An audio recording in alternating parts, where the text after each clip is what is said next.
Bruno, vamos já trocar uma ideia, porque eu tenho algumas perguntas também para fazer para você, algumas coisas que eu acabei acompanhando, mas assim, começar falando sobre o jogo. Primeiro tempo, o Flamengo ainda tentando muito pressionar o Fluminense na saída de bola, o segundo tempo parecia já não estar muito conectado e voltou aquele time meio arame liso, vamos chamar assim, né? Que fica tocando bola de um lado para o outro sem uma efetividade. E aí eu queria que você começasse então a trazer a sua análise dessa partida, da infeliz derrota para o Fluminense. Então, por isso que eu falei exatamente dois tempos bem diferentes, porque no primeiro o Flamengo ainda mostrava a organização que o Paulo Souza gosta e quer jogar, e como eu trouxe aqui na semana passada para quem estava aqui, o Flamengo arma o jogo num 3-4-2-1, com um atacante só, marca num 4-4-2. Tem muita gente confundindo, falando que o Flamengo joga com 3 zagueiros, não é verdade. Ele pode, assim, como foi o primeiro jogo, em alguns momentos, principalmente quando entrou o Rodinei, depois no segundo tempo, fazer uma linha de 5, mas não. Ontem, bem claro, Rodinei, Gustavo Henrique, Léo Pereira, Felipe Luiz, o Everton Ribeiro marcando na segunda linha. O Flamengo faz o quê? O Paulo Souza gosta de ter os volantes dele jogando bastante. E é onde exatamente ele fala que é o jogador que ele depende mais, que ele cobra mais, porque é o que vai fazer o time dele jogar. Ele fala do goleiro, quando marca pressão, mas aqui no Brasil poucos vão marcar o Flamengo pressão. Então os volantes que jogam de costa, fazendo um pivô para a saída de bola dos zagueiros, mas também participam muito, né, cara, que tem que ir de área a área, jogam, tem o famoso box-to-box, o pessoal gosta de falar, de área a área. Então, assim, ontem o que aconteceu?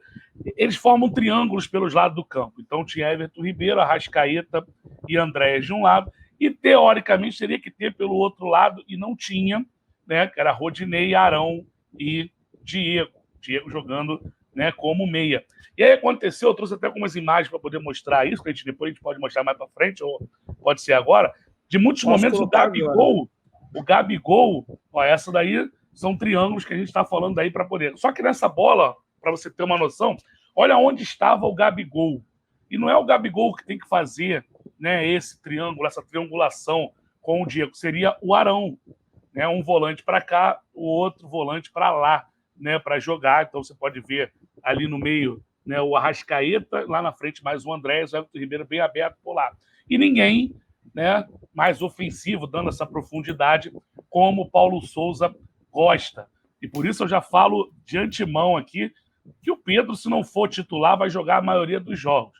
E quando não tiver o Pedro, tem que ser o Bruno Henrique jogando lá e o Gabigol podendo fazer essa função, sim, um pouco mais recuado, para aí sim ele cair pelos lados. Uma posição que jogou o Diego ontem, uma meia pela direita, que ele vai chegar na frente e vai poder sair também, vai poder flutuar como ele gosta ali. Um Flamengo ontem que começou criando muito pela esquerda, teve uma chance logo no comecinho, um passe do Andrés para o Gabigol. Até o pênalti, eu acho que o Flamengo estava bem no jogo. E não é que depois mudou tudo, mas eu acho que o Flamengo caiu muito na pilha do Fluminense. Eu acho que tem muita gente batendo nessa tecla.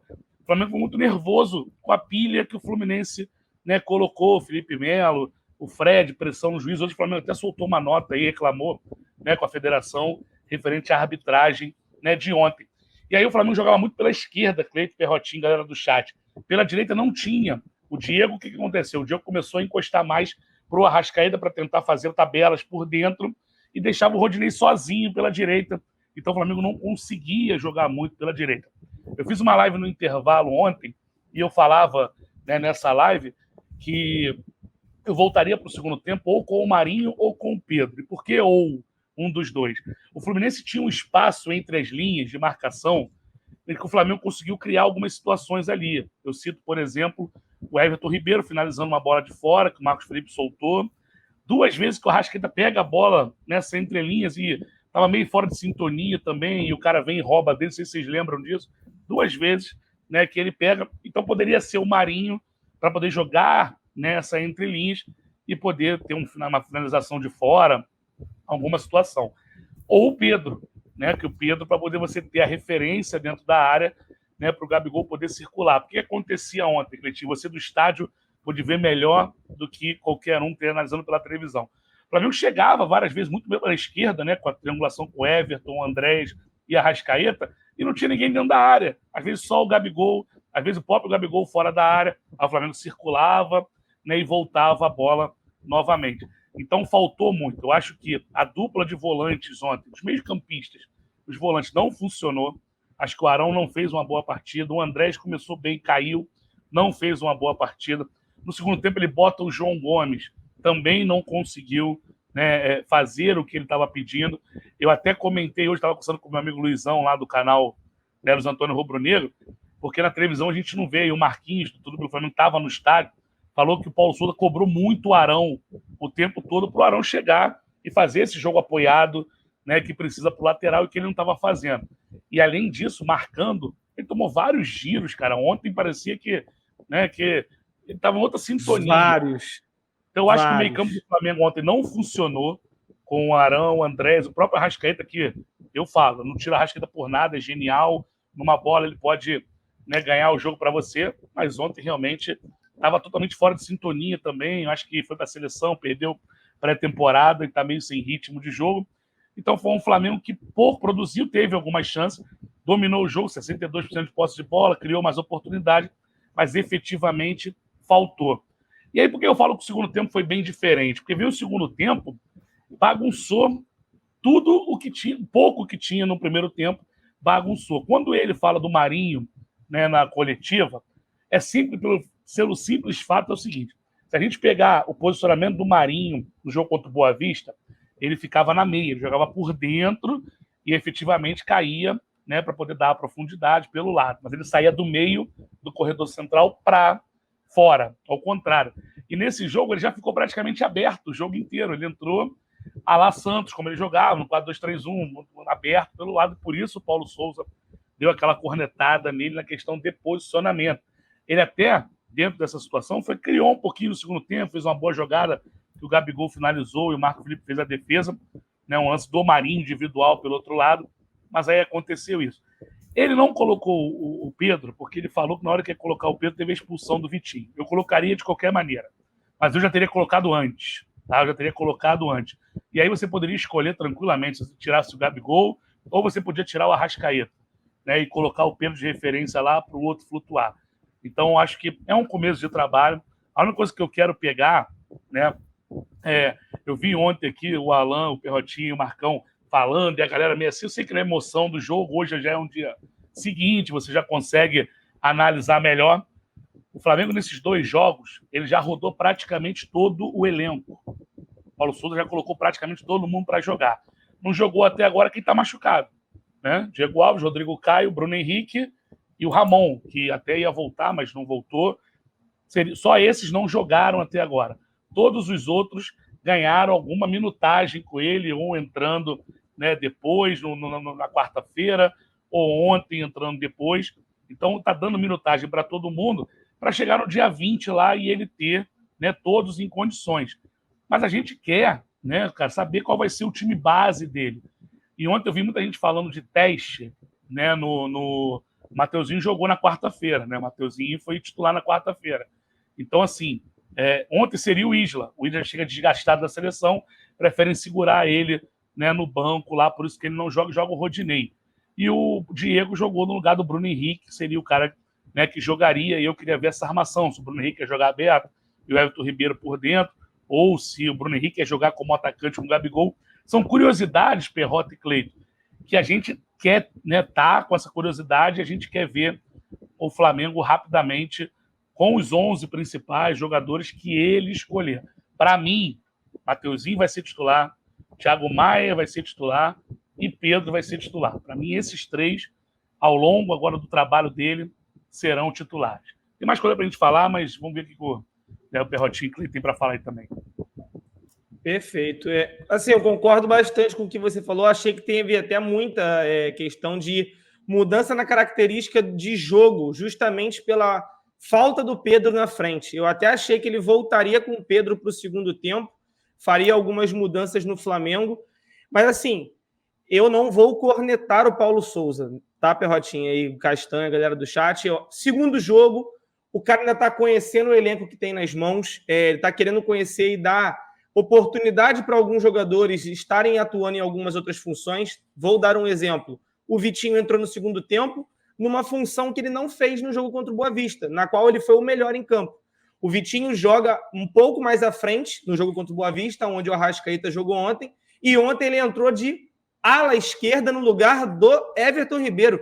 E até quando entrou, deu um gásinho ali. Agora, eu espero apenas, Perrota, que esses jogos que ele tem utilizado, os jogadores até um pouco fora de função, tentando testar, ele também consiga enxergar que alguns jogadores não conseguem entregar a ele o que ele espera e outros não conseguem fazer determinadas funções ou ainda não entenderam o que deve fazer. O que eu quero dizer com isso? Tem jogadores como o Léo Pereira que toda hora ele saía para caçar alguém e saía errado, deixava um buraco lá atrás. Diego Ribas, que ele elogiou e eu não entendi o elogio. Então, assim, alguns jogadores, para mim, vão ter que lutar muito para conseguir jogar nesse time do Flamengo. E aí eu queria uma análise mais profunda sua, Perrotinha, até porque ontem você, como apresentou, né, não teve como abordar muito, então uma oportunidade para você e também falar para a gente o que você achou do jogo. Com relação a esses posicionamentos por exemplo, do Everton Ribeiro como ala, o Vitinho entrando ontem como ala, diferente do que foi. Eu achei que você ia falar assim, o Vitinho ontem cumpriu uma função completamente diferente, enfiou mas não é o caso, não é exatamente o caso. Mas realmente foi o melhor momento do jogo, inclusive. Para a torcida foi maravilhoso. Eu até falei, Vitinho deixou de ser papapá? Não, agora ele é papapá sério, irmão. E vamos lá.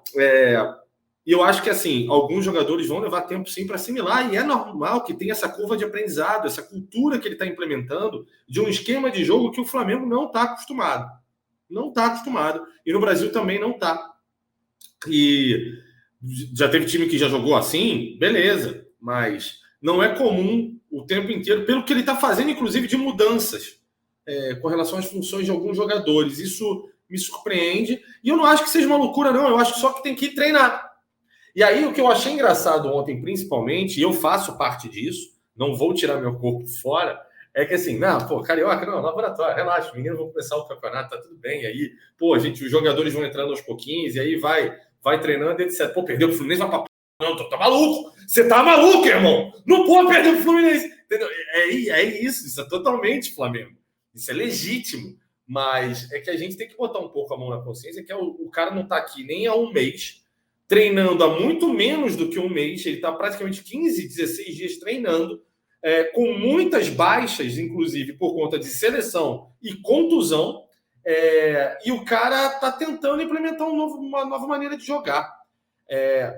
Bicho, se a gente não tiver paciência, não tem o que fazer. Então vamos lá, vamos ligar para o Renato, vamos ligar para o Cuca. Cuca está de bobeira.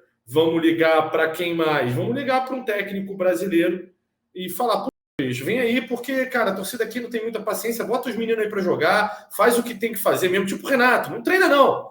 Faz o coletivo aí, pergunta para os jogadores o que tem que fazer, eles vão dizer o que tem que fazer, e você concorda e bota os meninos para jogar. Entendeu como é uma... Sabe, não é para ser 880, como eu estou brincando aqui, mas acaba caindo numa discussão muito rasa. Você tem que dar tempo para o cara treinar. Agora, sim, também eu tenho que dar mão palmatória e tenho que concordar com cada um de vocês do outro lado da telinha, de que tem que treinar, mas, meu irmão, tem que ficar de olho aberto. Você tem que começar a fazer as suas opções.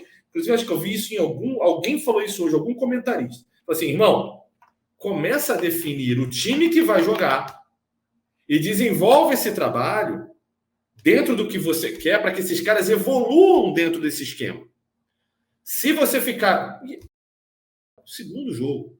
Mas se você ficar muito tempo testando, você pode não chegar no modelo ideal ou pode levar tempo demais para chegar no modelo ideal. E isso é temerário. Esse é o meu medo. Tá? É assim, testa. Tá bom, quer testar? Testa agora, mais 3 jogos, 4 jogos e depois tem Supercopa. Eu já acho que, de repente, mais 2 jogos de teste tá bom. Definir o time e já vai para mais 2 jogos aí com o time definido para pegar o Atlético. Para jogar sério, para jogar no mesmo nível.